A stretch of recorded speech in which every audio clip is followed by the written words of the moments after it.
Dictation 105 शब्द प्रति minute. 5 second बाद शुरू।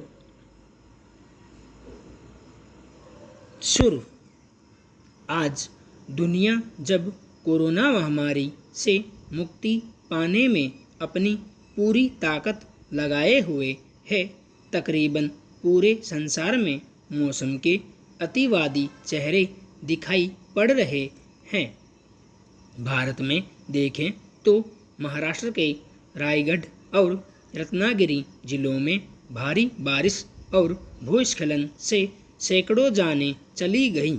भारी बारिश के कारण महाराष्ट्र, कर्नाटक, तेलंगाना और आंध्र प्रदेश के कई हिस्से भयंकर बाढ़ से प्रभावित हुए।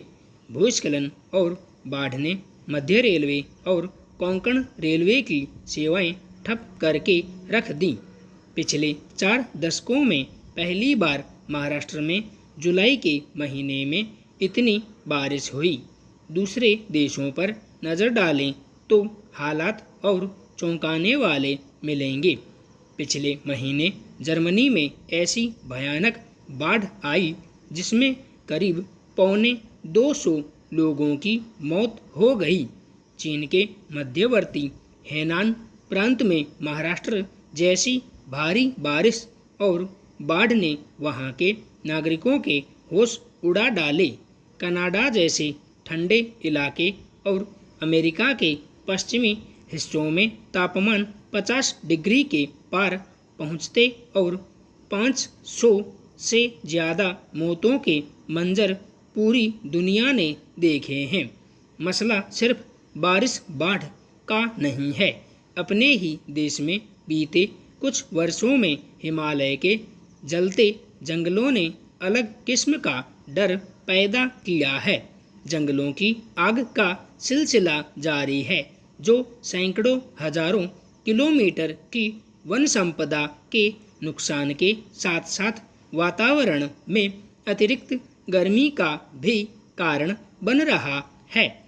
इधर यह जानकारी भी छन कर आई है कि पृथ्वी के फेफड़ों का काम करने वाले अमेजन के जंगल अब कार्बन डाइऑक्साइड सोखने की बजाय खुद इसके स्रोत बन गए हैं। दावा है कि पिछले कुछ वर्षों में यूरोप की मशहूर आल्प्स पर्वतमाला में 1000 से ज़्यादा झीलें बन गई हैं। इसकी वजह हिमनदों की पिघलने की प्रक्रिया में तेजी आना बताया जा रहा है। इधर हिमालय में भी हिमनदों की तेजी से पिघलने और अचानक टूटने से एक के बाद एक दुर्घटनाओं का क्रम बना हुआ है। ये सारी सूचनाएं स्वाभाविक है कि चिंता पैदा करती हैं। साथ ही ये चिंताएं इन प्राकृतिक घटनाओं के कारणों की तह से जाने और वे समाधान खोजने को भी प्रवृत्त करती हैं, जिनके बल पर इंसान अपने विकास और वजूद को बचाए रखने में सफल हो सकता है।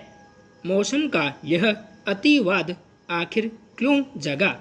इसे लेकर एक आम समझ यह बनती है कि मौसम में थोड़ी बहुत ऊंच नीच सदियों से चलती आई है। किसी साल ज़्यादा बारिश होती है तो किसी साल ज़्यादा गर्मी पड़ जाती है।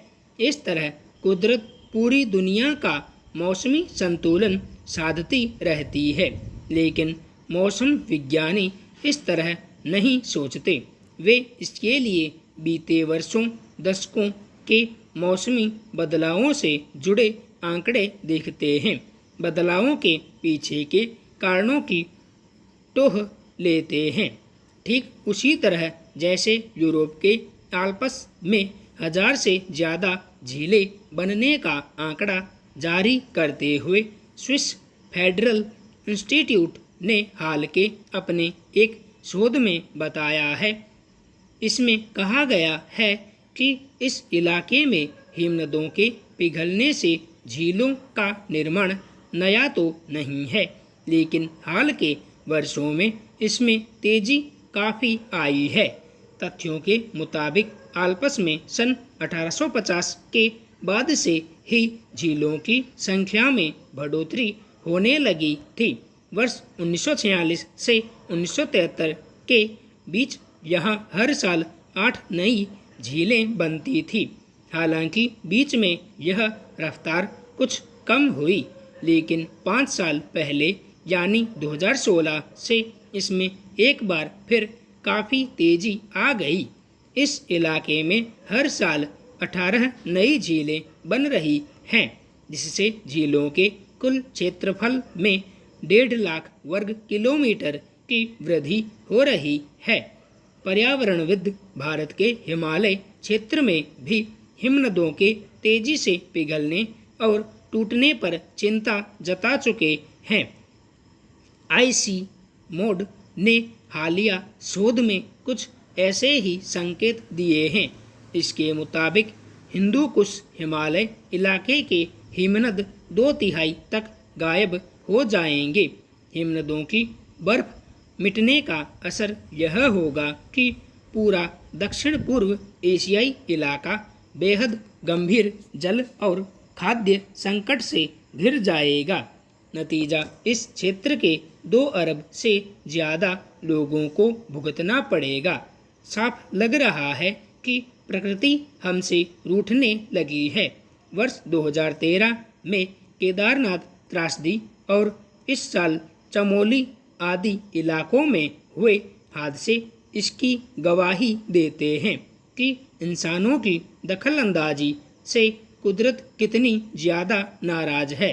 मौसम के अतिरेक भरे तेवरों के बारे में स्काईमेट ने एक आकलन किया है। इसके अनुसार सन 1970 से 2005 के बीच भारत में मौसम के अतिरेक से जुड़ी 250 घटनाएं हुई थीं, लेकिन बीते 15 वर्षों में यह गति बढ़ गई है। वर्ष 2005 से 2020 के मध्य ऐसी घटनाओं की संख्या 150 रही।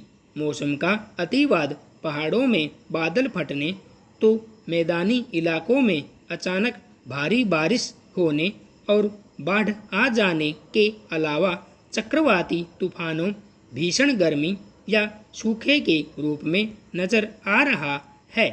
दीर्घकालिक नज़रिए से इन घटनाओं का असर और भी गहरा है।